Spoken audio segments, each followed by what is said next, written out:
ស្ដីលោកនាងកញ្ញាជាទីមេត្រីនាងខ្ញុំម៉ៃសុធានីសូមជម្រាបសួរពីរដ្ឋធានី Washington ខ្ញុំបាទមួងណារ៉េតក៏សូមជម្រាបសួរលោកនាងជាទីគោរពរាប់អានចាយើងខ្ញុំសូមជូនកម្មវិធីផ្សាយសម្រាប់ព្រឹកថ្ងៃពុធ5កើតខែមិញឆ្នាំវកអត្តស័កពុទ្ធសករាជ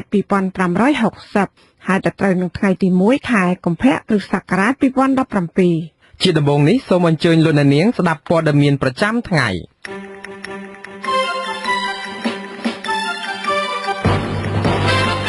អង្គការអន្តរជាតិវាយតម្លៃកម្ពុជាថាគ្មានសេរីភាពនយោបាយនិងសិទ្ធិពលរដ្ឋអ្នកវិភាគនយោបាយបារម្ភពីហានិភ័យរបស់គណៈបក្សសង្គ្រោះជាតិនៅមុនការបោះឆ្នោតមកដល់លោកហ៊ុនសែនស្នើឲ្យសភាធ្វើច្បាប់បន្ថែមហាមអ្នកមានទោសធ្វើជាមេដឹកនាំគណៈបកនយោបាយមន្ត្រីរដ្ឋាភិបាលនិងសង្គមស៊ីវិលពិភាក្សារកយុទ្ធសាស្ត្រកាត់បន្ថយផលប៉ះពាល់បរិស្ថាននិងសង្គមនិងព័ត៌មានផ្សេងៗមួយចំនួនទៀតជាបន្តទៅទៀតនេះខ្ញុំបាទមួនណារ៉េតសូមជូនព័ត៌មានពិស្ដា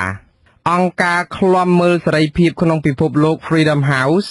ចាត់ថ្នាក់កម្ពុជាថាជាប្រទេសដែលគ្មានសេរីភាពខាងសិទ្ធិនយោបាយនិងសេរីភាពពលរដ្ឋមន្ត្រីរដ្ឋាភិបាលច្រានចោលរបាយការណ៍នេះហើយថា Freedom House ប្រឌិតរឿងនេះឡើងដើម្បីទៅវាយប្រហាររដ្ឋាភិបាលកម្ពុជាលោកយ៉ងច័ន្ទតារារាយការណ៍អំពីព័ត៌មាននេះបន្ទាប់ពីទទួលបានចំណាត់ថ្នាក់មិនល្អរឿងអំពើពុករលួយពេលនេះកម្ពុជាត្រូវបានអង្គការអន្តរជាតិមួយទៀតគឺអង្គការឃ្លាំមើលសេរីភាពក្នុងពិភពលោក Freedom House ចាត់បញ្ចូលក្នុងក្រុមប្រទេសដែលមិនមានសេរីភាពគ្រប់គ្រាន់របាយការណ៍ដែលមានចំណងជើងថាសេរីភាពពិភពលោកឆ្នាំ2017របស់អង្គការ Freedom House ចេញផ្សាយនៅថ្ងៃទី31មករាសិក្សាទៅលើធាតុសំខាន់2គឺសិទ្ធិនយោបាយនិងសេរីភាពពលរដ្ឋក្នុងប្រទេសចំនួន195ជុំវិញពិភពលោកដោយគិតពីលេខ0ជាពិន្ទុអាក្រក់បំផុតដល់100ជាពិន្ទុល្អបំផុតកម្ពុជាទទួលបាន31ពិន្ទុថយចុះ1ពិន្ទុប្រៀបធៀបទៅនឹងពិន្ទុដែលកម្ពុជាទទួលបានក្នុងរបាយការណ៍របស់ Freedom House កាលពីឆ្នាំ2016ដែលកម្ពុជាទទួលបាន32ពិន្ទុត្រឹមពិន្ទុ31នេះមានន័យថាពលរដ្ឋកម្ពុជាមិនមានសេរីភាពពេញលេញក្នុងការប្រតិបត្តិសិទ្ធិនយោបាយនិងសេរីភាពពលរដ្ឋឡើយ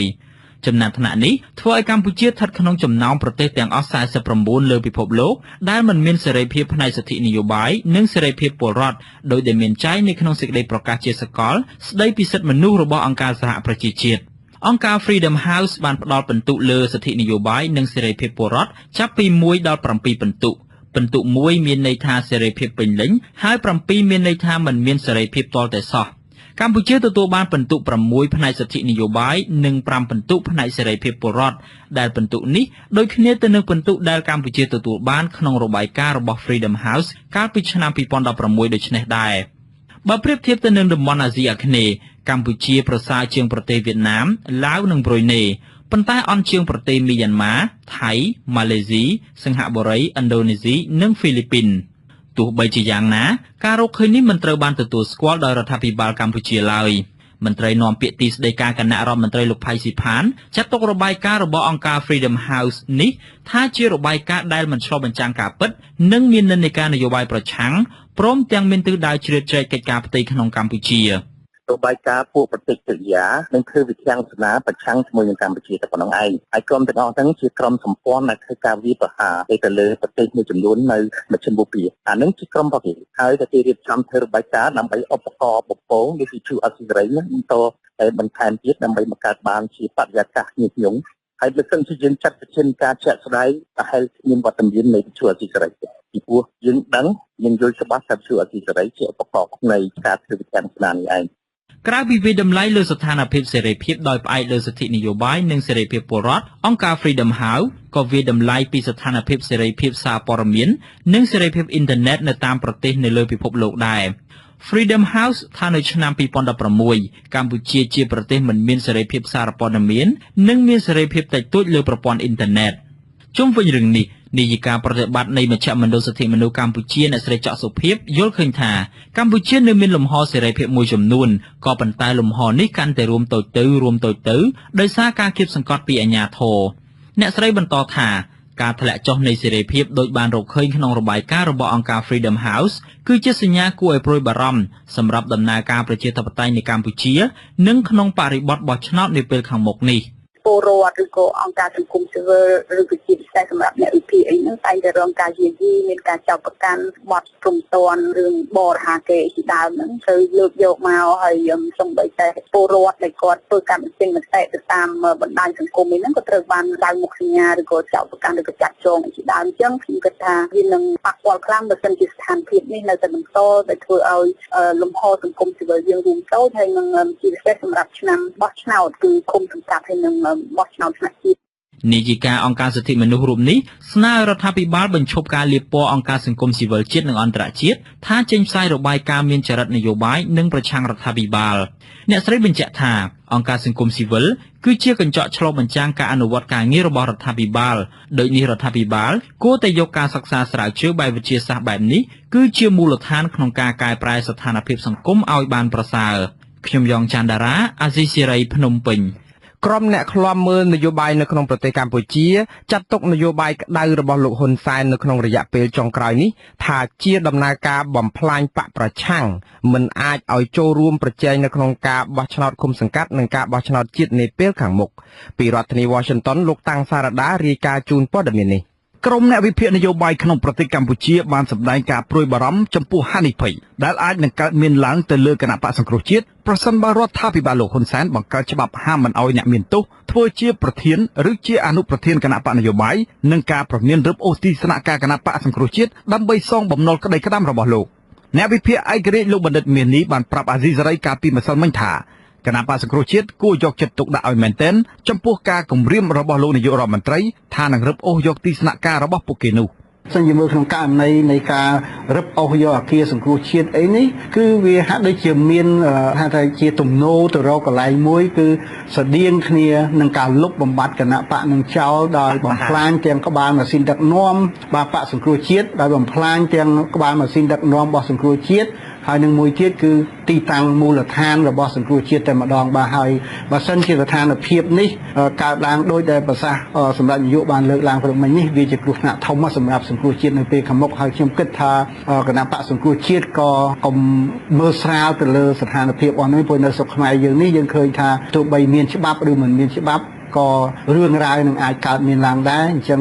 គួរតែរៀបចំខ្លួនថាតើត្រូវប្រឈមនឹងស្ថានភាពគ្រោះថ្នាក់ខ្ពស់ក្នុងពេលខាងមុខយ៉ាងម៉េចបាទក្រោយពីការធ្វើវិសោធនកម្មចំពោះ12ប្រការ48ថ្មី3នៃបទបញ្ជាផ្ទៃក្នុងរបស់រដ្ឋសភាក្នុងការលុបបំបាត់ក្រុមតំណាងភាគតិចនិងភាគច្រើនដោយជោគជ័យកាលពីថ្ងៃអង្គារតាមការចង់បានរបស់លោកហ៊ុនសែននោះលោកក៏ស្នើឲ្យសភាចែងច្បាប់ថ្មីមិនអនុញ្ញាតឲ្យអ្នកជាប់ទោសអាចធ្វើជាប្រធានឬជាអនុប្រធានគណៈបកនយោបាយបាននោះទេដោយសារពួកគេមិនអាចបោះឆ្នោតហើយក៏មិនអាចធ្វើជាប្រធានគណៈបកនយោបាយបាននោះដែរជាងនេះទៅទៀតលោកនាយករដ្ឋមន្ត្រីហ៊ុនសែនក៏បានចោទប្រកាន់លោកកឹមសុខាអនុប្រធានគណៈបក្សសង្គ្រោះជាតិថាបានបោកប្រាស់រូបលោកមិនធ្វើតាមការសន្យា3ថ្ងៃដែលលោកនិងលោកកឹមសុខាធ្លាប់បានព្រមព្រៀងគ្នាជាសម្ងាត់នាវិមានរដ្ឋសភាកាលពីថ្ងៃទី7ខែធ្នូនោះឡើយព្រោះឯនោះយកទៅឲ្យចិត្តនិយាយឲ្យលោកគុំចែកនេះហើយបោកទៅខ្ញុំទៀតណាបោកខ្ញុំទៀតអាដាមកឹមសុខានៅស្ទះអីខ្លះខ្ញុំសន្យា3ថ្ងៃក្រោយមកអាដាមនឹងធ្វើតែអាដាមអត់ធ្វើអាដាមអត់ធ្វើខ្ញុំបាននិយាយថាដំបូងហើយខ្ញុំបានមកសិតជាមួយអាដាមសម្ដេចកលាហោមនៅហ្នឹងថាដំបូងសម្រាប់ទៅទៀតអាចបើសិនតឡាការគេបិទការទៅធ្វើឲ្យគេកាត់ត្រីយើងអាចធ្វើករណីដូចអាដាមកឹមសុខាខ្លួនឯងនិងដូចលោកគុំចែកលោកហ៊ុនសែនក៏បានគម្រាមបង្ហាញសារសន្ទនាជាសម្លេងជាមួយលោកកឹមសុខានៅពេលខាងមុខប៉ុន្តែលោកបាននិយាយបង្ហើបពីចំណុចថាលោកកឹមសុខាបានទទួលស្គាល់លោកសំរងស៊ីថាជាតនដិតហើយថាក្រុមដែលនិយាយអំពីកិច្ចការព្រំដែនជាមនុស្សរបស់លោកសំរងស៊ីទោះជាយ៉ាងណាក៏ដោយប្រភពដែលមិនបញ្ចេញឈ្មោះបានឲ្យអាស៊ីសេរីដឹងថាលោកហ៊ុនសែនចង់ប្រើដៃលោកកឹមសុខាបណ្ដេញលោកសំរងស៊ីចេញពីគណៈបកដោយសារមនុស្សបង្កប់របស់លោកហ៊ុនសែននៅក្នុងគណៈបកសង្គ្រោះជាតិអះអាងថាលោកសំរងស៊ីធ្លាប់បាននិយាយរឿងលោកហ៊ុនម៉ាណែតជាកូនរបស់លោកលេដឹកថោអតីតមេដឹកនាំវៀតណាមនៅក្នុងការប្រជុំផ្ទៃក្នុងរបស់គណៈបកជាការឆ្លើយតបលោកសំរងស៊ីបានប្រាប់អាស៊ីសេរីតាមទូរស័ព្ទពីប្រទេសបារាំងថាយុទ្ធសាស្ត្របំបីបំបាក់របស់លោកហ៊ុនសែនក្នុងរយៈពេលចុងក្រោយនេះគឺជាយុទ្ធសាស្ត្រខ្លាចចាញ់ការបោះឆ្នោតនៅពេលខាងមុខប៉ុណ្ណោះមេដឹកនាំបកប្រឆាំងរូបនេះក៏បានជំរុញឲ្យលោកហ៊ុនសែនគួរតែប្តឹងរូបលោកករណីអ ுக ្រិតកម្មក5 ដែលបានសម្លាប់ពលរដ្ឋខ្មែរយ៉ាងរគាលកាលពីទសវត្សរ៍ទី80នោះវិញជាជាងប្តឹងរូបលោកករណីបទបរហាគេពាក់ព័ន្ធទៅនឹងការសោកប៉ាន់អ្នកលេង Facebook ម្នាក់នៅទឹកប្រាក់$1 លានដើម្បីបំផ្លាញគណៈបកប្រឆាំងនោះបាទការគម្រាមកំហែងចុងក្រោយរបស់លោកហ៊ុនសែនមកលើខ្ញុំនេះបង្ហាញថាគាត់កំពុងតែស្លន់ស្លោគាត់ដឹងថាគណៈបកប្រជាជនកម្ពុជានឹងខ្លួនគាត់នឹងចាញ់ឆ្នោតយ៉ាងអាម៉ាស់នៅក្នុងការបោះឆ្នោតឃុំសង្កាត់នៅសល់តែ4ខែទៀតហើយក្នុងការបោះឆ្នោតជាតិឆ្នាំក្រោយដូច្នេះគាត់ស្លន់ស្លោគាត់បែរជាងមកគៀបសង្កត់ខ្ញុំគម្រាមកំហែងខ្ញុំចង់លក់ស្នាក់ការគណៈបកសង្គ្រោះជាតិប៉ុន្តែទង្វើឬការគម្រាមកំហែងដោយថោកទាបបែបនេះมันមានប្រសិទ្ធភាពទេអាស៊ីសេរីនៅមិនអាចសុំសេចក្តីអត្ថាធិប្បាយពីអ្នកនាំពាក្យគណៈបកប្រជាជនកម្ពុជានិងអ្នកនាំពាក្យរបស់រដ្ឋាភិបាលបាននៅឡើយទេជុំវិញប្រតិកម្មរបស់លោកសំរងស៊ីទៅនឹងលោកនាយករដ្ឋមន្ត្រីហ៊ុនសែនប៉ុន្តែអ្នកវិភាគនយោបាយលោកកឹមសុខបានហៅវិធានការចុងក្រោយរបស់លោកហ៊ុនសែនដែលនឹងកំទេចទីតាំងរបស់គណៈបកប្រឆាំងនោះថាជាការប្លន់ជ័យជំនះនៅមុនការបោះឆ្នោតវិធីបំបាយកម្ចាយដោយធ្វើឲ្យកម្លាំងនឹងខ្ចាត់ខ្ចាយអត់មានកន្លែងធ្វើការច្បាស់លាស់អានេះវាជាវិធីប្លន់ជ័យជំនះនៅមុនការបោះឆ្នោតនៅពេលដែលគណៈបកសង្គ្រោះជាតិឈឺចាប់ក្នុងកិច្ចការហ្នឹងវាអាចទៅជារឿងបាតកម្មធំឬតវ៉ាធំ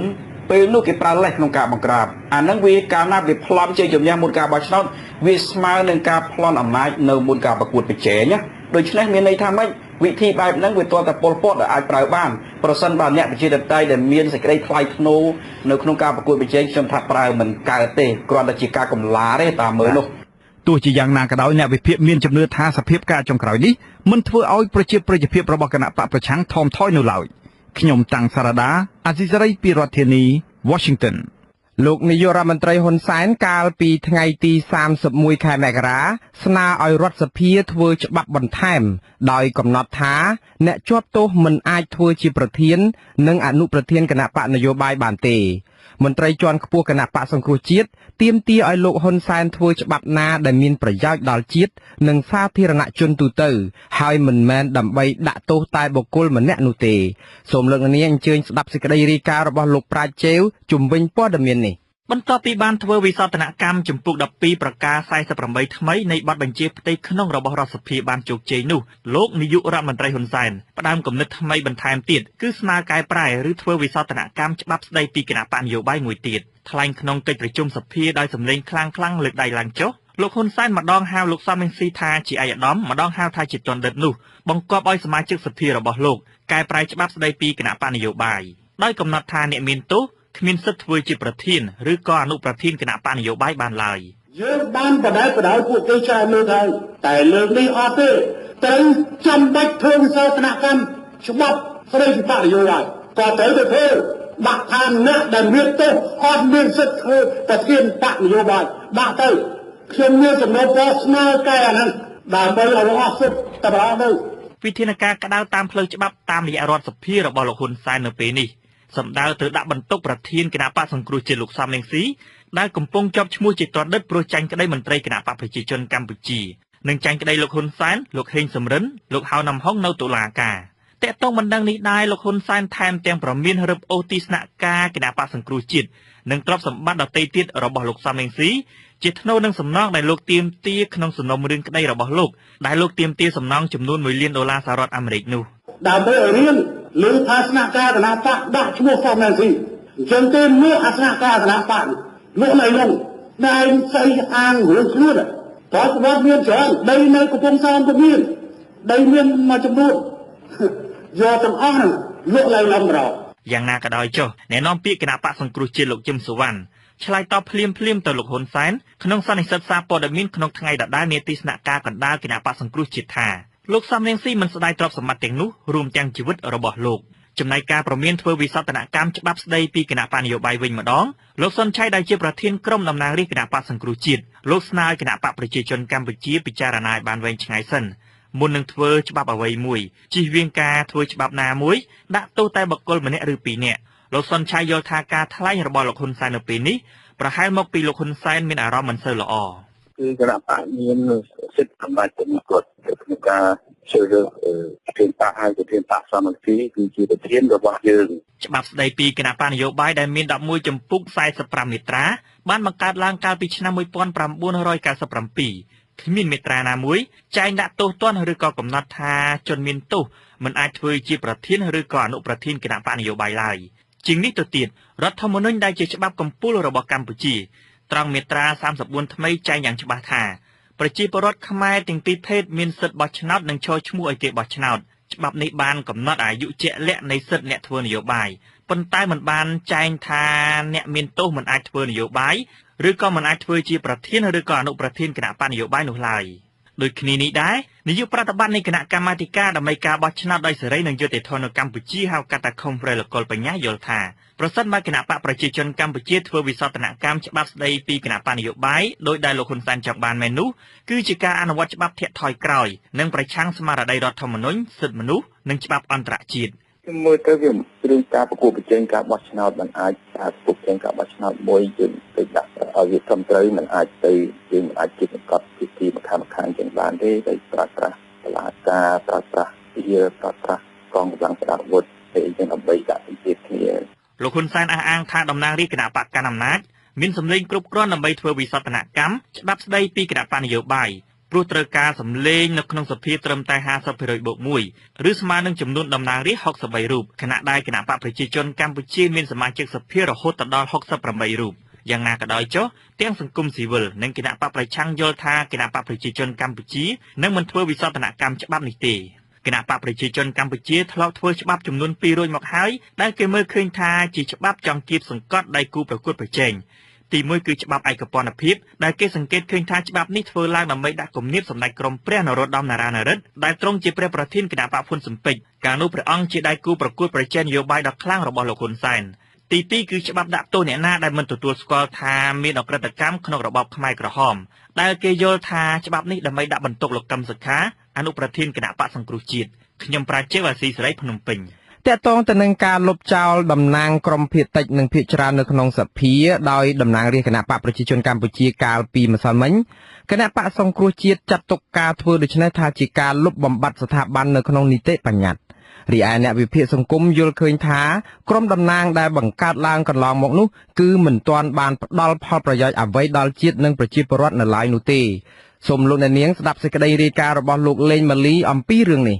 អ្នកវិភាគសង្គមគឺបណ្ឌិតមាសនេះមានប្រសាសន៍ថាក្រុមតំណាងសម្លេងភាគតិចនិងសម្លេងភាគច្រើនក្នុងសភាសម្រាប់ពិភាក្សានយោបាយដែលតំណាងរាស្ត្រគណៈបកប្រជាជនកម្ពុជាទើបលុបចោលលែងឲ្យមាននោះជាការឥតប្រយោជន៍ទោះជាមានឬមិនមានក៏ដោយតាំងពីការបង្កើតយន្តការមួយនឹងមកវាដូចជាអត់មានបានឃើញប្រយោជន៍អីជាធំដុំសម្រាប់សង្គមជាតិផងឃើញតែអ្នកដឹកនាំនៅតែបន្តប្រើប្រាស់អាល្បែងកខ្វក់និងជះយកគ្នាទៅវិញទៅមកណាដោយឡែកអគ្គលេខាធិការគណៈបកសង្គ្រោះជាតិលោកអេងឆៃអៀងថ្លែងក្នុងសន្និសីទកាសែតនៅថ្ងៃទី31មករាថាការធ្វើវិសោធនកម្មកែប្រការ48(3) នៃបទបញ្ជាផ្ទៃក្នុងរដ្ឋសភាដើម្បីលុបចោលក្រុមសម្លេងភាគតិចនិងភាគច្រើននោះថាជាការលុបបំបាត់ស្ថាប័នក្នុងនីតិបញ្ញត្តិខ្ញុំសូមថារឿងនេះមិនមែនជារឿងបុគ្គលទេតំណាងរាស្ត្រគណៈបកសង្គ្រោះជាតិលោកសុនឆៃរំលឹកថាការកែប្រការនេះកាលពីឆ្នាំ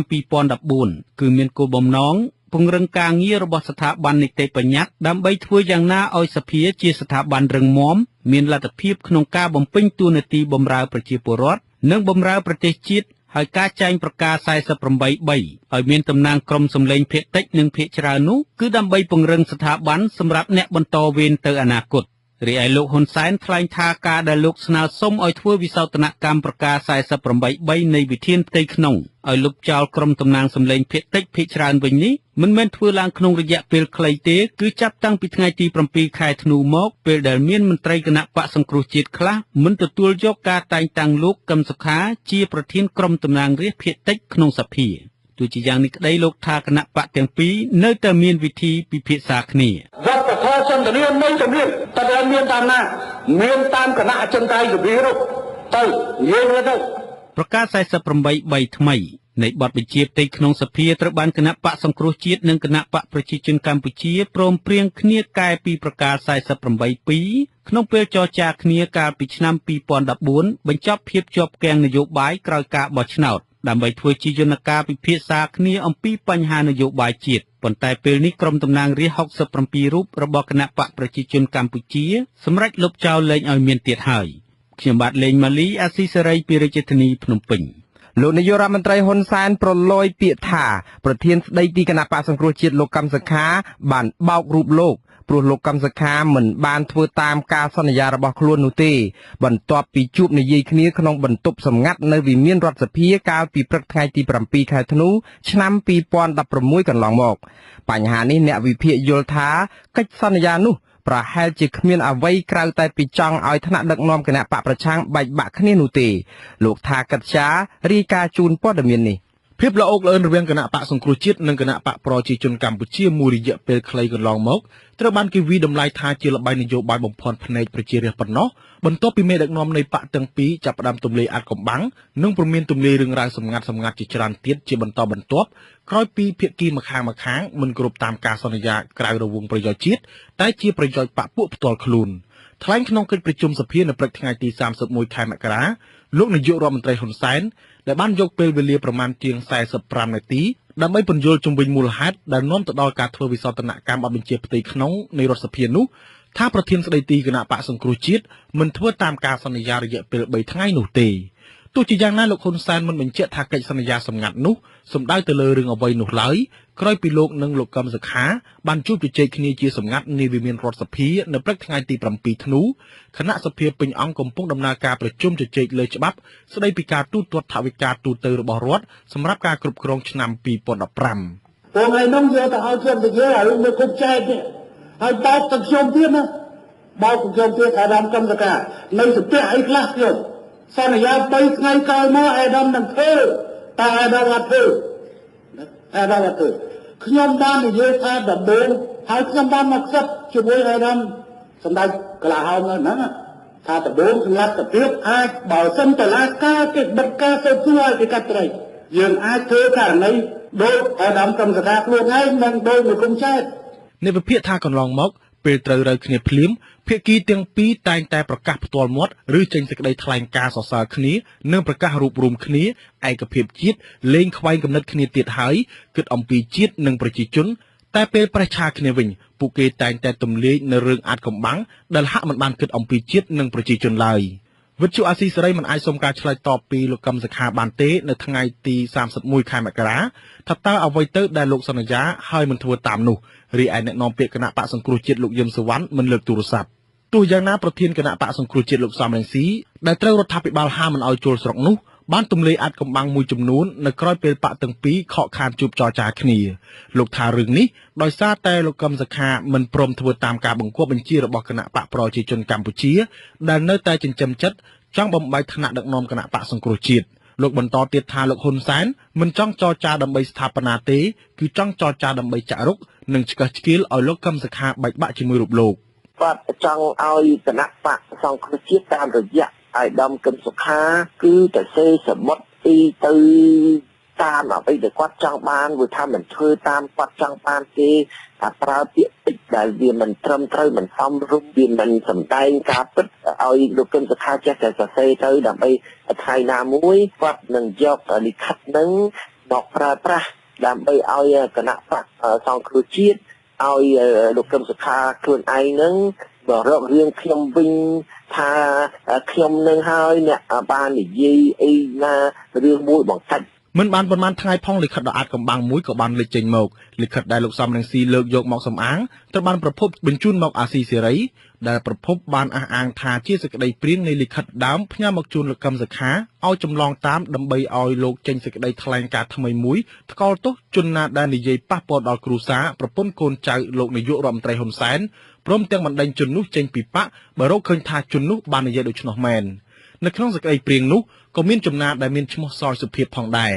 គោរពជូនលោកពូពិនិត្យសេចក្តីព្រាងថ្នាក់ដឹកនាំបានឯកភាពតាមខ្លឹមសារនោះហើយពីខ្ញុំសយសុភាពលោកសយសុភាពបានបញ្ជាក់ប្រាប់អាស៊ីសេរីកាលពីរាត្រីថ្ងៃប្រហ័សទី5ខែមករាថាលោកពុំទទួលបានលិខិតអ្វីទាំងអស់ហើយខ្លួនលោកផ្ទាល់ក៏មិនមានភារកិច្ចអ្វីទាក់ទងក្នុងរឿងនេះទេលោកសយសុភាពគឺជានាយកមជ្ឈមណ្ឌលព័ត៌មានដើមអំពិលធ្លាប់មានកេរ្តិ៍ឈ្មោះក្នុងការជួយសម្របសម្រួលអ្នកនយោបាយជាន់ខ្ពស់នៅកម្ពុជាឲ្យជាងារនឹងគ្នាវិញ ប្រពន្ធដែលសូមមិនបញ្ចេញឈ្មោះឲ្យអាស៊ីសេរីដឹងថាការដែលលោកនាយករដ្ឋមន្ត្រីឲ្យលោកកឹមសុខាចេញសេចក្តីថ្លែងការណ៍នេះគឺនៅក្នុងក្តីសង្ឃឹមថាអាចនឹងប្រើប្រាស់លោកកឹមសុខាឲ្យបណ្ដេញលោកសំរងស៊ីចេញពីគណៈបកសង្គ្រោះជាតិតែម្ដងប្រពន្ធបញ្ជាក់ថាក្រោយពេលដែលលោកកឹមសុខាចេញសេចក្តីថ្លែងការណ៍នោះហើយមន្ត្រីមួយរូបឬពីររូបនៃគណៈបកសង្គ្រោះជាតិដែលបង្កប់ខ្លួននៅក្នុងគណៈបកសង្គ្រោះជាតិហើយធ្វើការបម្រើលោកនាយករដ្ឋមន្ត្រីហ៊ុនសែននឹងចេញមកបង្ហាញភស្តុតាងចោទលោកសំរងស៊ីថាពិតជាធ្លាប់និយាយពីរឿងលោកហ៊ុនម៉ាណែតថាជាកូនរបស់លោកលេដឹកធោពិតប្រាកដមែននៅក្នុងការប្រជុំផ្ទៃក្នុងរបស់គណៈបកអ្នកជំនាញផ្នែកវិទ្យាសាស្ត្រនយោបាយលោកសូចន្ទថាវិភាគថាមុននឹងមានការលើកលែងទោសលោកកឹមសុខានោះពិតជាមានការនិយាយគ្នារវាងលោកកឹមសុខានិងលោកហ៊ុនសែនព្រោះអ្វីជាគោលដៅរបស់គណៈបកកណ្ដាលអំណាចគឺចង់ឲ្យបកប្រឆាំងបែកបាក់ផ្ទៃក្នុងលោកបន្តថាប្រសិនបើលោកកឹមសុខាមិនធ្វើតាមលោកហ៊ុនសែនទេនោះអាចឆ្លុះបញ្ចាំងថាបកប្រឆាំងមិនមែនជាអាយ៉ងរបស់គណៈបកកណ្ដាលអំណាចទេម្យ៉ាងវិញទៀតប្រសិនបើពិភាក្សានយោបាយដើម្បីតែផលប្រយោជន៍របស់បុគ្គលណាមួយនោះគឺជានយោបាយអត្តឃាតខ្លួនឯងប៉ុណ្ណោះខ្ញុំថាកត្យាអាស៊ីសេរីភ្នំពេញបាទលោកអ្នកនាងជាទីមេត្រីមន្ត្រីជាន់ខ្ពស់របស់គណៈបកសង្គ្រោះជាតិថាបេក្ខភាពឈរឈ្មោះបោះឆ្នោតជ្រើសរើសក្រុមប្រឹក្សាឃុំសង្កាត់នៅទូទាំងប្រទេសមានជាង 1600 ឃុំសង្កាត់បានរៀបចំរួចរាល់ប្រមាណ 95% ហើយចំណែក 5% ឃុំសង្កាត់ផ្សេងទៀតដែលមានបញ្ហាកំពុងដោះស្រាយបញ្ចប់មុននឹងបញ្ជូនឈ្មោះបេក្ខជនទៅគណៈកម្មាធិការជាតិរៀបចំការបោះឆ្នោតសូមលោកអ្នកនាងស្ដាប់សេចក្តីរាយការណ៍របស់លោកចិនចេថានៅគ្រាដែលសកម្មជននិងជំទប់ឃុំរបស់គណៈបកប្រឆាំងនៅតាមខេត្តខ្លះកំពុងប្រទាំងប្រទើគ្នាចង់បានឈរឈ្មោះលើលេខរៀងទី1ដើម្បីមានឱកាសជាប់ជាមេឃុំឬចៅសង្កាត់នោះមន្ត្រីជាន់ខ្ពស់គណៈបកសង្គ្រោះជាតិលោកអេងឆៃអៀងប្រកាសថាការជ្រើសរើសបេក្ខជនឈរឈ្មោះគឺផ្អែកលើយន្តការច្បាស់លាស់3ដំណាក់កាលដោយពុំមានការជ្រៀតជ្រែកពីមន្ត្រីបកនៅថ្នាក់លើឡើយមន្ត្រីជាន់ខ្ពស់និងជាអ្នកនាំពាក្យគណៈបកសង្គ្រោះជាតិលោកអេងឆៃអៀងថ្លែងនៅថ្ងៃទី31 ខែមករាថាក្នុងចំណោមឃុំសង្កាត់ជាង 1600 ដែលគណៈបកសង្គ្រោះជាតិរៀបចំឲ្យមានបេក្ខជនឈរឈ្មោះនៅមានឃុំសង្កាត់ជាង 40 ទៀតមានបញ្ហាកំពុងបន្តដោះស្រាយប៉ុន្តែលោកថាករណីប្រទាំងប្រទើគ្នានៅខេត្តកំពង់ឆ្នាំងនិងខេត្តតាកែវនោះលោកមិនទាន់បានដឹងឡើយបញ្ហានេះគឺថាសម័យខ្លួនដែលគាត់មិនអាចទទួលយកនឹងការប្រំព្រៀងមិនដាក់បាត់ប្រំព្រៀងជាមួយគេនេះគាត់មានសិទ្ធិតវ៉ាមកនៅខេត្តរបស់គាត់ហើយក្នុងខេត្តត្រូវមានលទ្ធភាពដើម្បីឲ្យរៀបចំការបោះឆ្នោតណាអតីតសកម្មជនគណៈបកសំរងស៊ីនិងគណៈបកសិទ្ធិមនុស្សនៅឃុំថ្មីខ្ពស់ស្រុកសាមគ្គីមានជ័យខេត្តកំពង់ឆ្នាំងប្រតិកម្មនឹងការរៀបចំដាក់បេក្ខជនឈរឈ្មោះនៅក្នុងឃុំរបស់ខ្លួនពួកគេព្រមានដើរចេញពីគណៈបកបើថ្នាក់ដឹកនាំខេត្តឬថ្នាក់ជាតិមិនដាក់ឈ្មោះពួកគេជាបេក្ខភាពលេខរៀងទី1និងទី2ក្នុងការបោះឆ្នោតជ្រើសរើសក្រុមប្រឹក្សាឃុំសង្កាត់នៅថ្ងៃទី4 ខែមិថុនាឆ្នាំ 2017 ខាងមុខនោះទេជំទប់ទី2ឃុំត្បែងខ្ពស់លោកហេងហ៊ុនមានប្រសាសន៍ថាកាលពីល្ងាចថ្ងៃទី10 ខែមករាប្រធានក្រុមសម្របសម្រួលថ្នាក់ខេត្តគឺលោកដួងចន្ទ្រាបានធ្វើកំណត់ហេតុសម្រុះសម្រួលបញ្ចប់ដោយដាក់ឲ្យលោកឈរឈ្មោះនៅលេខរៀងទី4និងជំទប់ទី1មកពីគណៈបកសិទ្ធិមនុស្សម្នាក់ទៀតឲ្យឈរនៅលេខរៀងទី5ហើយឈ្មោះសឿងស៊ីនិងឈ្មោះឆោមភីដែលជាសកម្មជនថ្មីធ្លាប់ទទួលបានការបណ្ដុះបណ្ដាលពីលោកនោះបែរជាបានឈរឈ្មោះនៅលេខរៀងទី1និងលេខរៀងទី2ទៅវិញយកមនុស្សគ្រប់គ្រងពី3នាក់ដែលគេហៅយកទៅនឹងឲ្យលើកដៃហើយយកជាផ្លូវការខ្ញុំថាខ្ញុំអត់ទទួលយកបានទេព្រោះខ្ញុំជាក្បាលម៉ាស៊ីនដឹកនាំក្នុងគណៈបកនៅក្នុងឃុំហើយជាលេខាថ្នាក់ស្រុកទៀតឲ្យខ្ញុំមកឈរលេខ4ហើយឲ្យខ្ញុំជាអ្នកផ្ដល់គំនិតផ្ដល់យោបល់ឲ្យគេទៅវិញខ្ញុំមិនអាចទទួលយកការទេឆ្លើយតបបញ្ហានេះអនុប្រធានគណៈកម្មាធិការប្រតិបត្តិខេត្តកំពង់ឆ្នាំងរបស់គណៈបកសង្គ្រោះជាតិលោកដួងចន្ទ្រាបញ្ជាក់ថាគណៈកម្មាធិការឬមន្ត្រីថ្នាក់លើមិនអាចអាកាត់យ៉ាងណាបានចំពោះករណីនេះទេ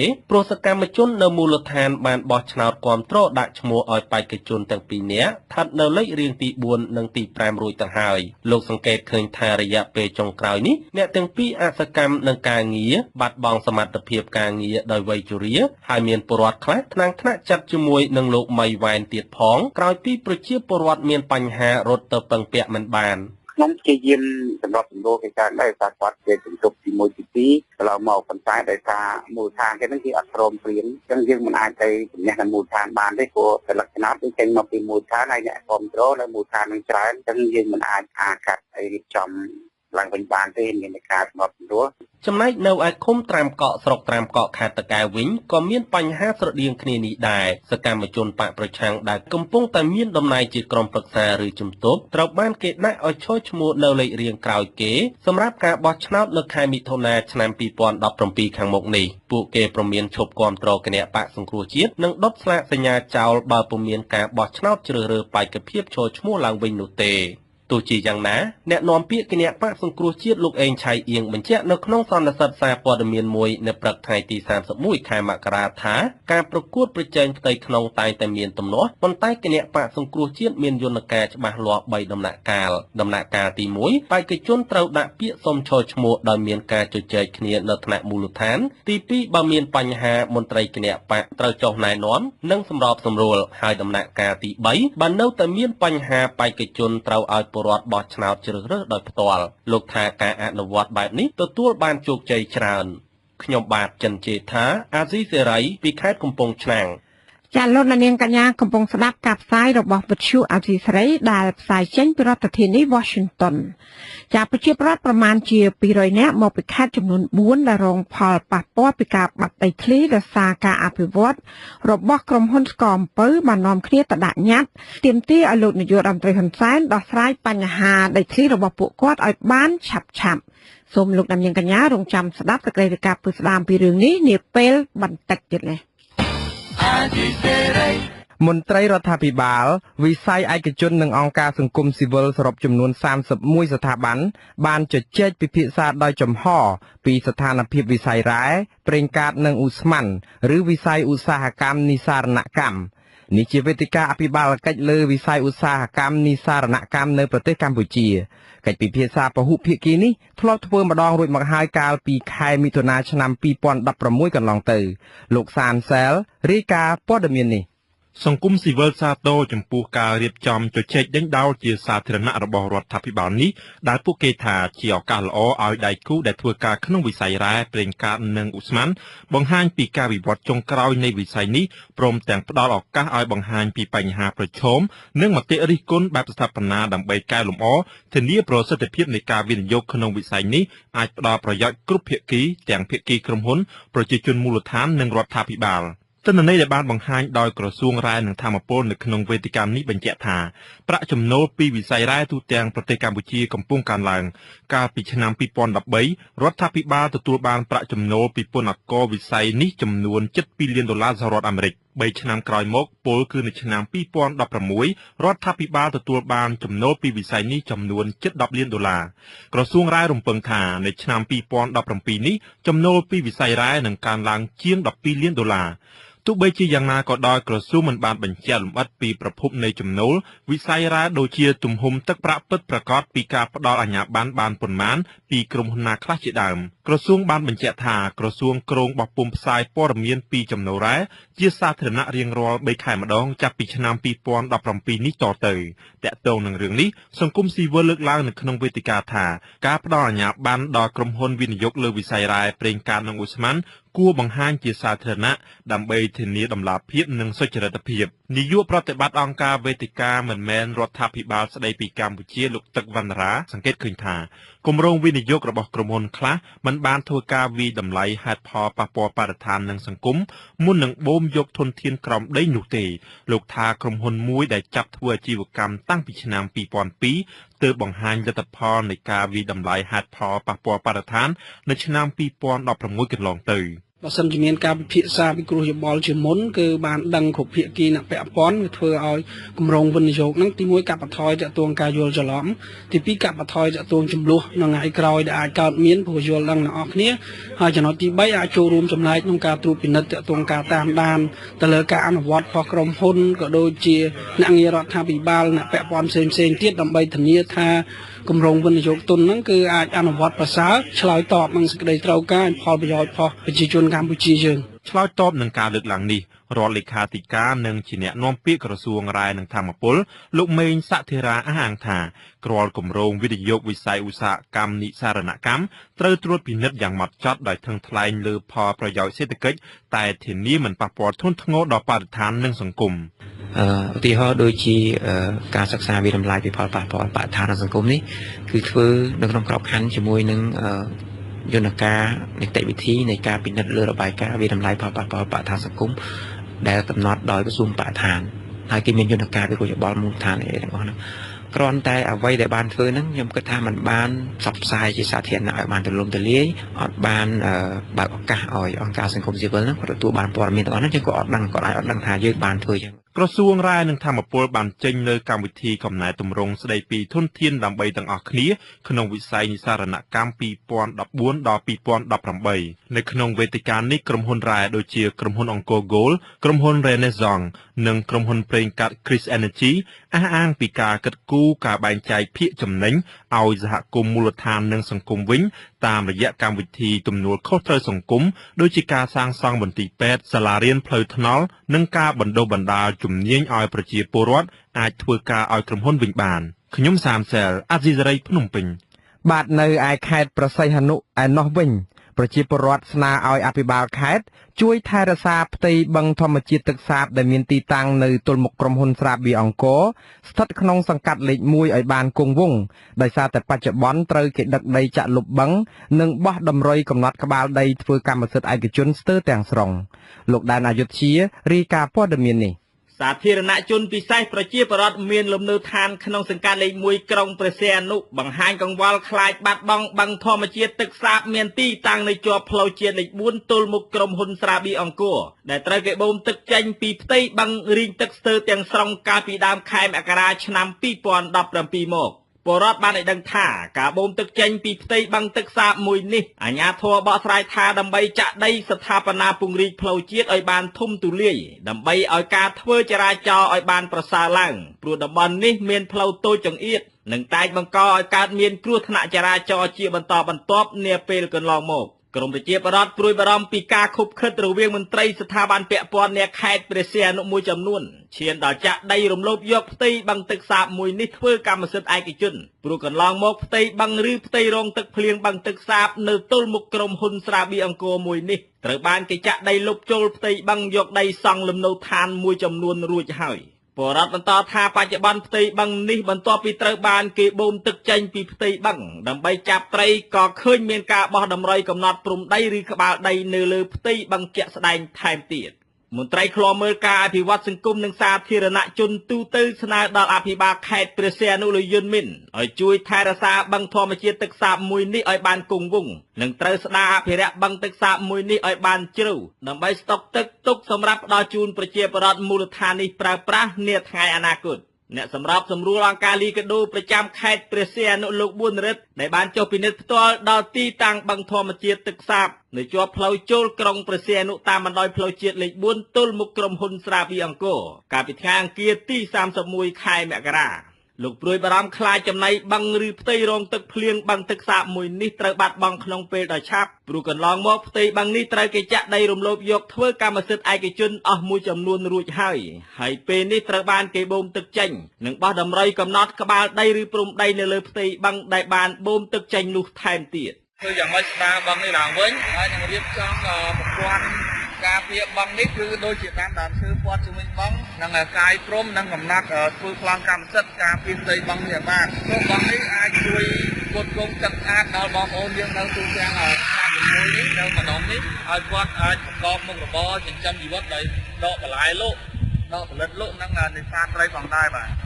ឆ្លើយតបកង្វល់នេះលោកយុនមានអភិបាលខេត្តព្រះសីហនុដែលធ្លាប់ចុះទៅដល់ទីតាំងបឹងធម្មជាតិទឹកសាបនៅទល់មុខក្រុមហ៊ុនស្រាបៀរអង្គរកាលពីពេលថ្មីបានឲ្យដឹងថាការបូមទឹកចេញពីផ្ទៃបឹងទឹកសាបមួយនេះគឺដើម្បីពង្រីកផ្លូវជាតិលេខ4ក្បែរជាយក្រុងទេសចរមួយនេះឲ្យបានទូលាយព្រោះផ្លូវនៅតំបន់នោះតូចចង្អៀតពិបាកដល់រថយន្តតូចធំគ្រប់ប្រភេទធ្វើដំណើរទៅមកនិងពិបាកជៀសគ្នាជាដើម លោកបញ្ជាក់ថារដ្ឋបាលខេត្តព្រះសីហនុមានគម្រោងស្ដារនិងអភិវឌ្ឍបរិវេណនៅជុំវិញបឹងទឹកសាបមានទីតាំងនៅក្នុងសង្កាត់លេខ1ទល់មុខក្រុមហ៊ុនស្រាបៀរអង្គរធ្វើជាសួនច្បារសម្រាប់ផ្ដល់ជូនប្រជាពលរដ្ឋមកលំហែអារម្មណ៍និងហាត់ប្រាណជាដើមនាពេលដ៏ខ្លីខាងមុខយ៉ាងប្រចាំផែនការរបស់ខ្ញុំច្រើននឹងយើងគឺពិសាបទជានេះពេលបងប្អូនប្រជាជនកាត់ពីពិសាហាត់ប្រាណនេះអ្នកខ្លមមើលការអភិវឌ្ឍសង្គមបង្ហាញទស្សនៈថាមកដល់ដំណាក់កាលនេះទៅហើយគួរណាស់តែអាជ្ញាធរឬរដ្ឋបាលខេត្តព្រះសីហនុរួមសហការគ្នាថែរក្សាទ្រព្យសម្បត្តិរដ្ឋឬធនធានធម្មជាតិផ្សេងៗមានដូចជា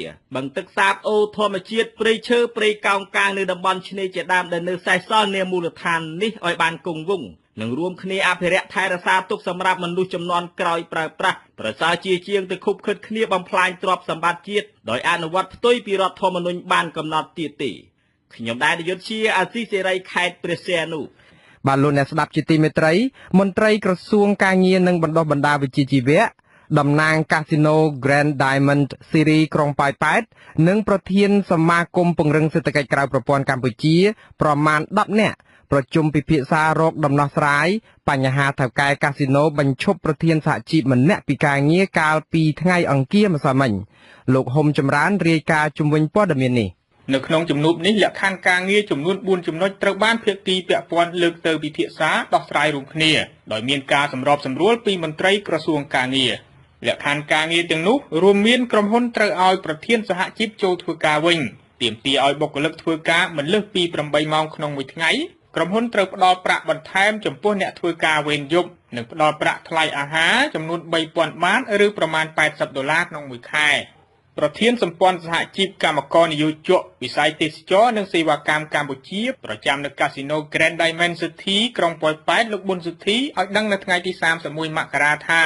ខាងក្រុមហ៊ុនបានបញ្ចេញសញ្ញាភ្លើងខៀវច្រើននៅក្នុងកិច្ចពិភាក្សានេះក៏ប៉ុន្តែមិនទាន់សម្រេចជាផ្លូវការនៅឡើយទេគេនិយាយថាគេត្រេកអរដែលយើងជាកម្មករចេះតស៊ូសាមគ្គីគ្នាហើយនឹងគេនឹងព្យាយាមសម្របសម្រួលអ្វីដែលគេអាចឲ្យបានគេនឹងឲ្យហើយអ្វីដែលគេឲ្យមិនទាន់បានគេសូមជម្រាបអ្វីដែលគ្រប់ទៅតាមពេលវេលាហើយដោយសារគេទាមទារពេលវេលានៅក្នុងការសម្របសម្រួលដោយសារក្រុមហ៊ុនគេរ៉ូស៊ីវាជួនខាតជួនចំណេញអញ្ចឹងគេនឹងរៀបចំតាមលទ្ធភាពប៉ុន្តែគេមិនទាត់ចោលទេពួកខ្ញុំក៏សប្បាយចិត្តដែរដោយសារឃើញពលឺក្រុមហ៊ុនព្រមដាក់ចិត្តមកនិយាយជាមួយហើយនឹងសម្រាប់ចិត្តថានឹងចរចាគ្នាឆាប់ៗខ្ញុំសប្បាយចិត្តព្រោះថានៅពេលដែលចរចាវាប្រកាសជាមានដំណោះស្រាយហើយទោះជាតិចនឹងច្រើនអាស៊ីសេរីពុំអាចតាក់ទងតំណាងក្រុមហ៊ុន Casino Grand Diamond City ក្រុងប៉ោយប៉ែតនិងមន្ត្រីក្រសួងការងារដើម្បីសូមអធិប្បាយបន្ថែមជុំវិញបញ្ហានេះបានទេនៅថ្ងៃទី31មករាប៉ុន្តែប្រធានសមាគមពង្រឹងសេដ្ឋកិច្ចក្រៅប្រព័ន្ធកម្ពុជាលោកដិនពុទ្ធីដែលបានចូលរួមកិច្ចពិភាក្សានៅមន្ទីរការងារដែរមានប្រសាសន៍ថាការប្រជុំនេះជជែកគ្នាប្រមាណ4ម៉ោងគឺភាគីទាំងសងខាងហាក់យោគយល់គ្នាទៅវិញទៅមកលោកសង្ឃឹមថាការងារនេះនឹងមានដំណោះស្រាយក្នុងពេលខាងមុខប្រសិនបើភាគីទាំងសងខាងរក្សាជំហរដោះស្រាយជាមួយគ្នាដោយសន្តិវិធីខ្ញុំគិតថាគួរតែមានការយោគយល់គ្នារវាងកម្មករជាចិត្តក៏ដូចជាក្រុមហ៊ុនគួរតែគ្រប់ច្បាប់ការងារស្តីពីការងារនៃប្រជាជនអាណាចក្រកម្ពុជាដើម្បីធានាបាននៅស្ថិរភាពក៏ដូចជា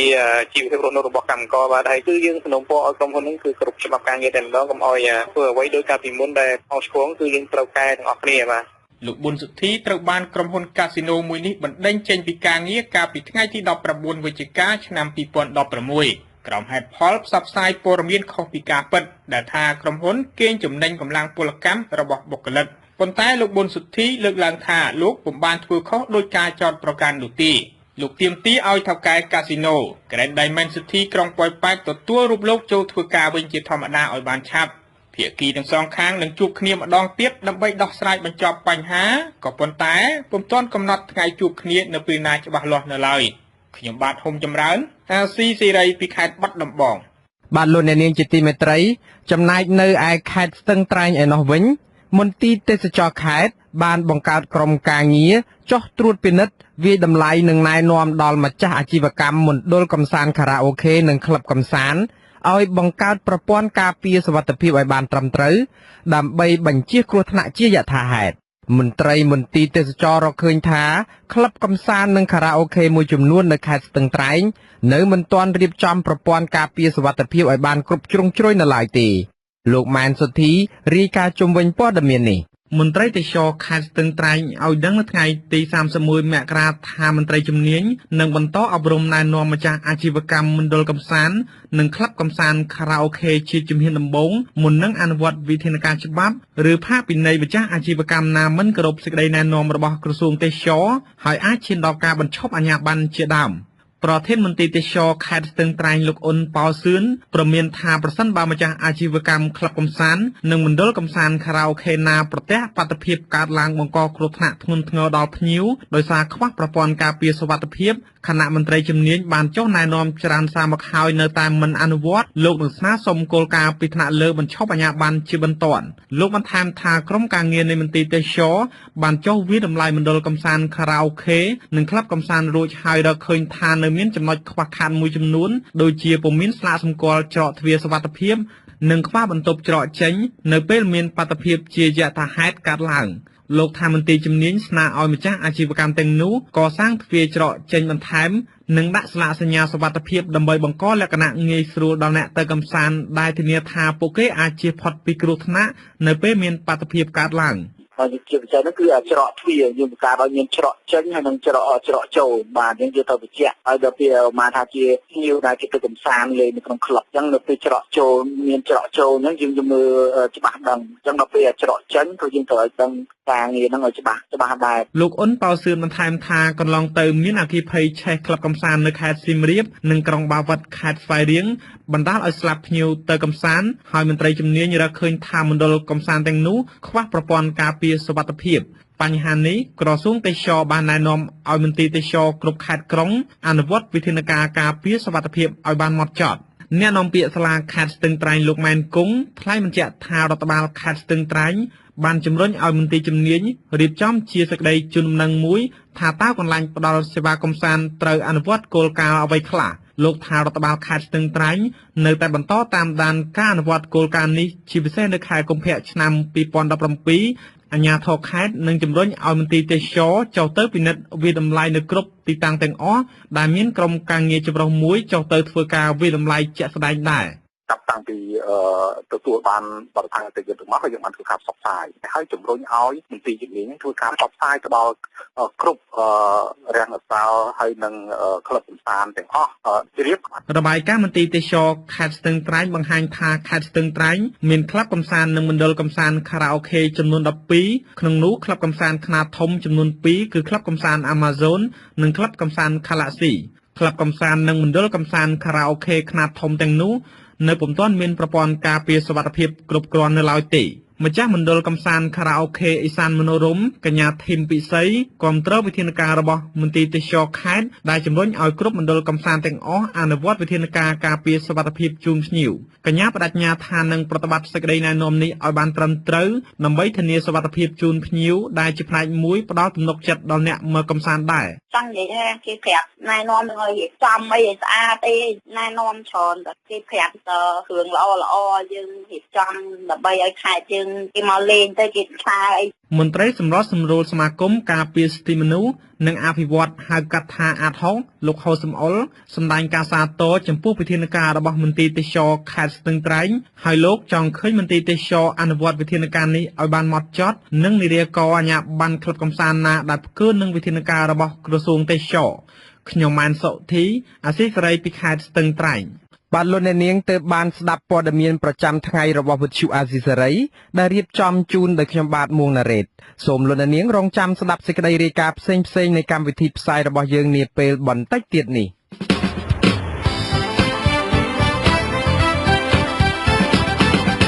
លោកអ្នកនាងកញ្ញានិងប្រិយមិត្តអ្នកស្ដាប់ជាទីមេត្រីនៅក្នុងការផ្សាយជាបន្តទៅទៀតនេះយើងខ្ញុំមានសេចក្តីរាយការណ៍ពិស្ដារមួយទៀតផ្ដោតអំពីជាប្រជាប្រដ្ឋប្រមាណជា200នាក់នៅខេត្តចំនួន4ដាក់ញត្តិស្នើលោកនាយករដ្ឋមន្ត្រីហ៊ុនសែនជួយដោះស្រាយបញ្ហាដីធ្លីរបស់ពួកគាត់ឲ្យបានឆាប់នៅចុងកម្មវិធីលោកអ្នកនឹងបានស្ដាប់ព័ត៌មានបញ្ចប់សូមអញ្ជើញលោកអ្នកនាងកញ្ញាស្ដាប់ការផ្សាយរបស់យើងខ្ញុំជាបន្តដោយមេត្រី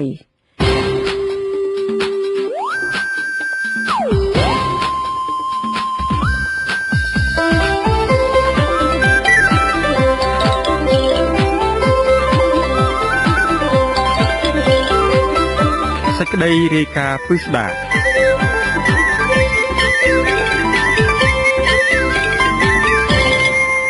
ចាលោកអ្នកស្ដាប់ជាទីមេត្រីប្រជាប្រដ្ឋចំនួនប្រមាណជា200នាក់មកពីខេត្តចំនួន4រួមមានខេត្តឧត្តរមានជ័យព្រះវិហារកោះកុងនិងខេត្តកំពង់ស្ពឺដែលរងផលប៉ះពាល់ពីការបាត់បង់ដីធ្លីដោយសារការអភិវឌ្ឍរបស់ក្រុមហ៊ុនស្កអំពៅមួយចំនួននោះបានឡើងមកកាន់ទីក្រុងភ្នំពេញដើម្បីដាក់ញត្តិទាមទារឲ្យលោកនាយករដ្ឋមន្ត្រីហ៊ុនសែនចុះហត្ថលេខាឲ្យបានឆាប់ៗលើលិខិតក្របខ័ណ្ឌការងារក្រុមការងារចម្រុះដែលទើបបង្កើតឡើងដោយអន្តរក្រសួងនិងសហភាពអឺរ៉ុបការដាក់ញត្តិនេះបន្ទាប់ពីក្រុមការងារអន្តរក្រសួងនិងក្រុមការងារសហគមន៍អឺរ៉ុបកំពុងរង់ចាំការចុះហត្ថលេខាសម្រាប់ពីលោកនាយករដ្ឋមន្ត្រីហ៊ុនសែនដើម្បីចុះទៅសិក្សាស្រាវជ្រាវនិងស្វែងរកដំណោះស្រាយជូនប្រជាពលរដ្ឋចាលោករាជវិញ្ញូរាយការណ៍ពិស្ដារអំពីបញ្ហាទំនាស់ដីធ្លីទាំងនេះពលរដ្ឋដែលនាំគ្នាហែញ៉ាត់ឡើងពីខេត្តទាំង4ទៅដាក់នៅខុទ្ទកាល័យរបស់លោកនាយករដ្ឋមន្ត្រីហ៊ុនសែននៅថ្ងៃទី31មករាគឺបន្ទាប់ពីពួកគាត់មិនទាន់ទទួលបានសំណងអ្វីទាំងអស់និងកំពុងជួបប្រទះបញ្ហាជីវភាពរឹតតែខ្លាំងពីមួយថ្ងៃទៅមួយថ្ងៃពួកគាត់រំពឹងថាលោកហ៊ុនសែននឹងចុះហត្ថលេខាលើលិខិតក្របខ័ណ្ឌការងារមួយដែលទើបបង្កើតឡើងដោយអន្តរក្រសួងនិងសហភាពអឺរ៉ុបដើម្បីឲ្យក្រុមការងារចម្រុះនោះចុះដោះស្រាយផលប៉ះពាល់ជូនពួកគាត់ឲ្យបានឆាប់ក្តីប្រាថ្នានេះបន្ទាប់ពីពលរដ្ឋទាំងនោះលែងមានក្តីសង្ឃឹមលើភាគីក្រុមហ៊ុនជាច្រើនដែលទទួលបានដីសម្បត្តិពីរដ្ឋាភិបាលដាំដំឡូងមីនិងភាគច្រើនដាំស្ករអំពៅនៅខេត្តកំពង់ស្ពឺឧត្តមមានជ័យព្រះវិហារនៅខេត្តកោះកុងថាមិនបានដោះស្រាយផលប៉ះពាល់ជូនពួកគាត់ឡើយតំណាងពលរដ្ឋជាង700គ្រួសារដែលរងផលប៉ះពាល់ពីការអភិវឌ្ឍក្រុមហ៊ុនកំពង់ស្ពឺស៊ូហ្គើរបស់លោកអញ្ញាលីយ៉ុងផាត់នៅឃុំត្រពាំងជោស្រុកអូរ៉ាល់ខេត្តកំពង់ស្ពឺលោកសឹងសុខុមថ្លែងថារយៈពេលកន្លងមកមានពលរដ្ឋក្នុងឃុំលោកតែ61គ្រួសារប៉ុណ្ណោះដែលព្រមទទួលយកសំណងនិងឈប់តវ៉ាហើយពលរដ្ឋជាង700គ្រួសារដែលមិនព្រមយកសំណងដោយសារភាគីក្រុមហ៊ុនផ្ដល់សំណងមិនស្មើនឹងអ្វីដែលពួកគាត់បាត់បង់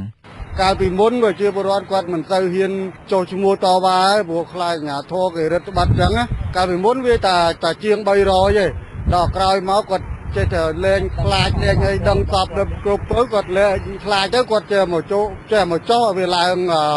ដល់700ជាងគ្រួសារគេដោះស្រាយប៉ុន្តែយើងអត់ព្រមយកសំណងដល់គាត់គិតទៅមកគ្រួសារ500អត់គិតថាជាហិកតាប្រហែលទេដល់អញ្ចឹងពួកយើងខ្ញុំនេះអត់ព្រមទទួលយកសំណងវាមិនយុត្តិធម៌មិនតំណាងពលរដ្ឋម្នាក់នេះបន្តថាក្រៅពីពលរដ្ឋជាង700គ្រួសារនៅឃុំត្រពាំងជោគឺមានពលរដ្ឋជាង500គ្រួសារផ្សេងទៀតស្ថិតក្នុងឃុំអមលៀងស្រុកថ្ពងដែលរងផលប៉ះពាល់បាត់ដីធ្លីពីការអភិវឌ្ឍក្រុមហ៊ុនស្ករអំពៅភ្នំពេញស៊ូហ្គើរបស់លោកលីយ៉ុងផាត់ដូចគ្នាក៏ពុំទាន់ទទួលបានសំណងដែរនៅក្នុងញត្តិដែលដាក់ទៅខុទ្ទការិយាល័យរបស់លោកហ៊ុនសែនគឺមានឈ្មោះក្រុមហ៊ុនជាច្រើនដែលពលរដ្ឋចោទថាបានឈូសឆាយដីនិងមិនព្រមផ្ដល់សំណងឲ្យពួកគាត់ក្រៅពីក្រុមហ៊ុនស្ករអំពៅរបស់លោកអុកញ៉ាលីយ៉ុងផាត់នៅខេត្តកំពង់ស្ពឺក្នុងនោះក៏មានក្រុមហ៊ុនមីតផលតាមរយៈក្រុមហ៊ុនអង្គរស៊ូហ្គើក្រុមហ៊ុនទន្លេស៊ូហ្គើនិងក្រុមហ៊ុនវ៉ាឡេស៊ូហ្គើនៅខេត្តឧត្តរមានជ័យក្រុមហ៊ុនឡានហ្វេងក្រុមហ៊ុនរុយហ្វេងក្រុមហ៊ុនហេងណុងក្រុមហ៊ុនហេងយូនិងក្រុមហ៊ុនហេងរយនៅខេត្តព្រះវិហារនិងក្រុមហ៊ុនកោះកុងស៊ូហ្គើនិងក្រុមហ៊ុនកោះកុង Plantation នៅខេត្តកោះកុងតំណាងក្រុមហ៊ុនស្ករអំពៅរបស់លោកលីយ៉ុងផាត់នៅខេត្តកំពង់ស្ពឺលោកស៊ិនសិដ្ឋាអះអាងប្រាប់អាស៊ីសេរីថាលោកមិនបដិសេធចំពោះការលើកឡើងរបស់ពលរដ្ឋដែលថារងផលប៉ះពាល់នៅឃុំត្រពាំងជោមានជាង700គ្រួសារនិងឃុំអមលៀងមានជាង500គ្រួសារមិនទាន់ទទួលបានសំណងឡើយប៉ុន្តែលោកថាជាផ្លូវការពលរដ្ឋដែលរងផលប៉ះពាល់ជាមួយក្រុមហ៊ុនមានតែ2ឃុំប៉ុណ្ណោះគឺឃុំត្រពាំងជោខាងក្រុមហ៊ុនបានដោះស្រាយបានជាង300គ្រួសារក្នុងចំណោមគ្រួសារទាំងអស់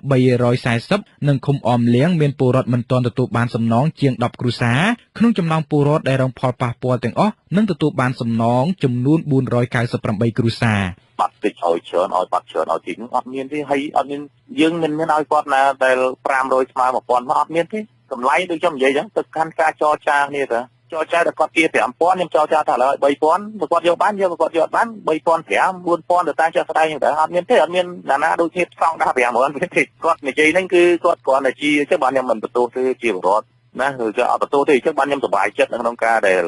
គាត់ចេះតែតវ៉ានេះសប្បាយចិត្តណាបើគាត់ថាគាត់បានកំពុងរៀនគាត់ពេចមិនផុតពីការមកអង្គុយដោះស្រាយមកខ្ញុំទេលោកបន្តថាភាគីក្រុមហ៊ុនតែងបើកទូលាយដើម្បីរងចាំជានិច្ចដោះស្រាយផលប៉ះពាល់ជូនពលរដ្ឋសម្រាប់ពលរដ្ឋណាដែលអះអាងថាជាអ្នករងគ្រោះបាត់ដីធ្លីពីការអភិវឌ្ឍក្រុមហ៊ុនស្ករអំពៅរបស់លោកអញ្ញាលីយ៉ុងផាត់ក្រៅពីបញ្ហាដីធ្លីនៅក្នុងខេត្តកំពង់ស្ពឺអ្នកតំណាងពលរដ្ឋពីខេត្តព្រះវិហារលោកគឿនវង្សបញ្ជាក់ថានៅក្នុងខេត្តរបស់លោក មានពលរដ្ឋរងផលប៉ះពាល់ជាមួយក្រុមហ៊ុនស្ករអំពៅរុយហ្វេងនិងហេងយូជាដើមគឺមានចំនួន3ស្រុកដូចជាស្រុកឆែបស្រុកជ័យសែងនិងស្រុកត្បែងតំណាងរូបនេះអះអាងថាបន្ទាប់ពីមានក្រុមហ៊ុនទៅវិនិយោគដាំស្ករអំពៅមកមិនត្រឹមតែមិនទាន់ទទួលបានសំណងទេសូម្បីធនធានធម្មជាតិនានាដែលធ្លាប់អាស្រ័យផលក៏ត្រូវបានក្រុមហ៊ុនបំផ្លាញចោលដែររឿងដីនោះទាំង3ស្រុកនោះខ្ញុំមិនអាចគណនាបានទាំងដីនោះវាប្រមាណហ่าទេប៉ុន្តែតំបន់នោះមានការពាក់ព័ន្ធជាច្រើនតំបន់ឃុំនីមួយៗនៅតំបន់ខ្ញុំមានឃុំតស៊ូឃុំប្រមេឃុំលោកព្រៃឃុំលោកព្រៃ1លោកព្រៃ2សង្កែ1សង្កែ2ទាំង3ស្រុកនោះស្ថិតតែប្រឈមស្ថិតនៅក្នុងការលំបាកបនមកខាងខ្ញុំធ្លាប់តែមានកន្លែងការរស់ស៊ីដោយសពស្រួលមានឈើយកមកធ្វើជាអាស្រ័យផលធ្វើផ្ទះធ្វើសម្បែងហ្នឹងដល់ពេល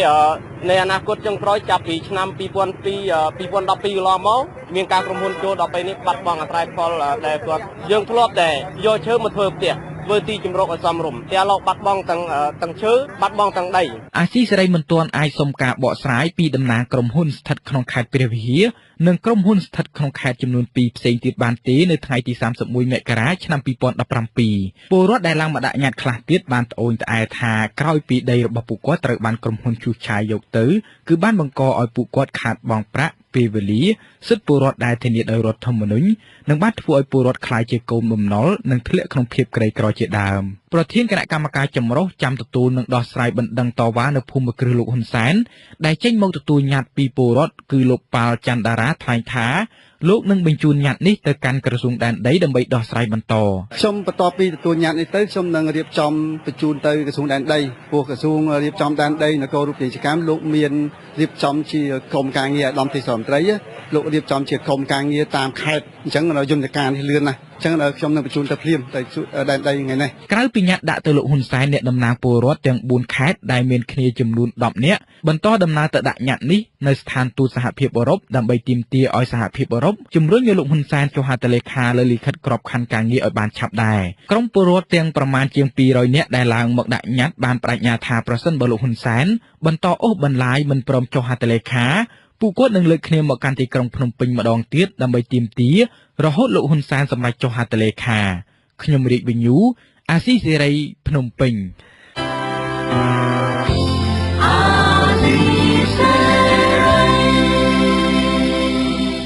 បាទលោកនាងជាទីមេត្រីជាបន្តទៅទៀតនេះខ្ញុំបាទមួងណារ៉េតសូមជូនព័ត៌មានបញ្ចប់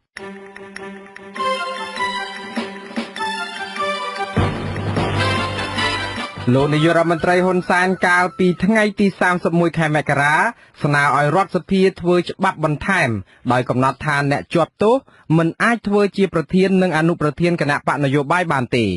មន្ត្រីជាន់ខ្ពស់គណៈបកសង្គ្រោះជាតិទាមទារឲ្យលោកហ៊ុនសែនធ្វើច្បាប់ណាដែលមានប្រយោជន៍ដល់ជាតិនិងសាធារណជនទូទៅហើយមិនមែនដើម្បីដាក់ទោសតែបុគ្គលម្នាក់នោះទេលោកនាយករដ្ឋមន្ត្រីហ៊ុនសែនប្រឡយពាក្យថាប្រធានស្ដីទីគណៈបកសង្គ្រោះជាតិលោកកឹមសុខាបានបោករូបលោកព្រោះលោកកឹមសុខាមិនបានធ្វើតាមការសន្យារបស់ខ្លួននោះទេបន្ទាប់ពីជួបនិយាយគ្នាក្នុងបន្ទប់សម្ងាត់នៅវិមានរដ្ឋសភាកាលពីព្រឹកថ្ងៃទី7ខែធ្នូឆ្នាំ2016កន្លងមកបញ្ហានេះអ្នកវិភាគយល់ថាកិច្ចសន្យានោះប្រហែលជាគ្មានអ្វីក្រៅតែពីចង់ឲ្យថ្នាក់ដឹកនាំគណៈបកប្រឆាំងបែកបាក់គ្នានោះទេរដ្ឋាភិបាលកម្ពុជាគ្រោងសាងសង់ព្រលានយន្តហោះអន្តរជាតិថ្មីមួយនៅខេត្តសៀមរាបសេចក្តីសម្រេចរបស់រដ្ឋលេខាធិការដ្ឋានអាកាសចរស៊ីវិលចេញផ្សាយកាលពីម្សិលមិញបានឲ្យដឹងថារដ្ឋាភិបាលបង្កើតក្រុមការងារបច្ចេកទេសសម្រាប់តាមដានត្រួតពិនិត្យនិងប្រឹក្សាយោបល់លើគម្រោងសាងសង់អាកាសយានដ្ឋានអន្តរជាតិសៀមរាបអង្គរដែលនឹងត្រូវចំណាយទឹកប្រាក់ប្រហែល$900 លានសហរដ្ឋអាមេរិកនិងសង់លើទីតាំងមួយចម្ងាយប្រហែល50គីឡូម៉ែត្រពីប្រាសាទអង្គរវត្តដោយក្រុមហ៊ុនចិនកាលពីដើមឡើយក្រុមហ៊ុនកូរ៉េចំនួន2ជាអ្នកទទួលបានសិទ្ធិសាងសង់ព្រលានយន្តហោះថ្មីនេះប៉ុន្តែគម្រោងនេះត្រូវអាក់ខានទៅវិញនិងត្រូវលុបចោលដោយសារតែម្ចាស់គម្រោងជួបបញ្ហាថវិកា